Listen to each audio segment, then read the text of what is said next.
Good afternoon, Mr. Scott's TOK class. I'm Ben Bridges. And I'm Catherine Swaim, and tonight we're reporting to you live from Charlotte, North Carolina. Today's topic being discussed is the North Carolina Amendment 1. The amendment has been debated for a while now. Here at TOK News, we are going to answer the question, how does one arrive at a moral decision regarding NC Amendment 1?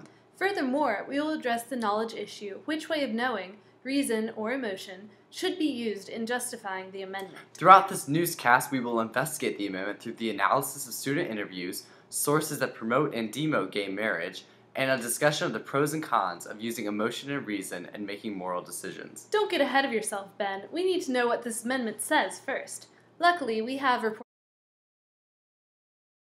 Thank you, Catherine. I'm here in downtown Charlotte with a copy of the North Carolina Amendment 1.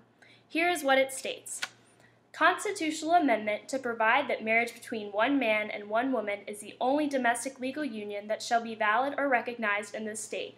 This means that gay couples as well as unmarried couples will not receive the same government recognition and benefits as heterosexual couples.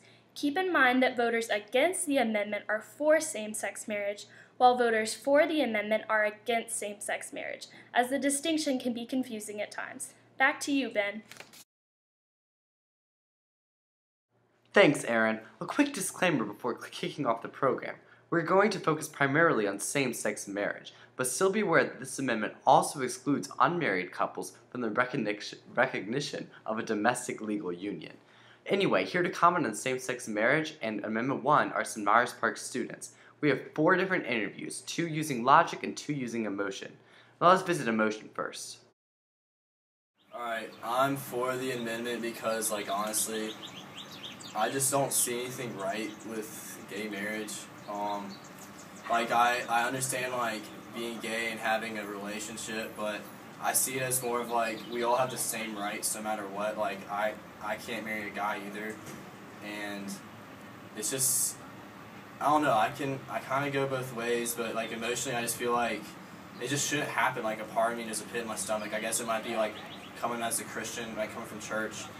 I see it from that, and the way I was raised, I guess, but it just makes me feel like there's something wrong with it. Here's an individual who is using emotion to justify his stance in support of the amendment. He brings in religion, which as we can see, he has a strong emotional tie to. Next up, we have an argument against the amendment. I'm against Amendment 1 because a lot of people that work for my mom are gay, and I think they should be allowed to marry and do whatever they want to do. And my nanny growing up was a lesbian, and she's really close to me, and I think that she should have equal opportunities as everyone else, and that's why I'm against it. On the opposing side, this gentleman uses his personal experience to make his decision regarding the amendment. Since he's talking about himself and people with whom he has relationships, he is approaching the amendment from an emotional standpoint. Now we'll transition over to the arguments with reason-based standpoints. I am for Amendment 1 because I think it's biologically correct for a man and a woman to marry, not 2 of the same sexes to marry. This young woman is using logic to justify her opinion on the amendment. She cites science and the necessity of procreation in the survival of the human race as her reason. Here's the final clip using reason to argue against the amendment. I'm against Amendment 1 because, logically speaking, I believe that there is no scientific evidence that children cannot grow up and develop fully in a home with parents of the same sex. There might be statistics for both sides, but both of them are the same, and there's not anything that reliably justifies that parents of the same sex raise children differently or in a worse or better way. So I believe that there's no difference, and I believe that Amendment 1 is not logically correct. This man is saying that there is no empirical data that states that homosexual couples aren't as capable of raising children as heterosexual couples. He approaches the subject objectively.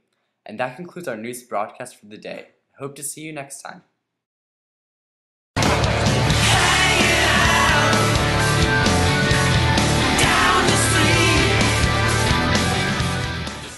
So, should we argue for or against it? I don't know, man. Those interviews all sounded legit. But they each used a side with logic and feelings and stuff, and then a side with logic. Yeah. Logic. So, like, how do we know which way to go? I guess that's the point. You could use logic and approach it using facts and reason. It's more objective. Yeah. Objective. But if you use emotion, you make it more personal. I don't know, man. But wait, can't emotions get in the way of your reason? Yeah. But no. Yeah. Too much reason can overpower how you feel, man, deep inside. What your heart tells you. Oh. I don't know yet then, man. How about some more arguments and analysis? Yeah.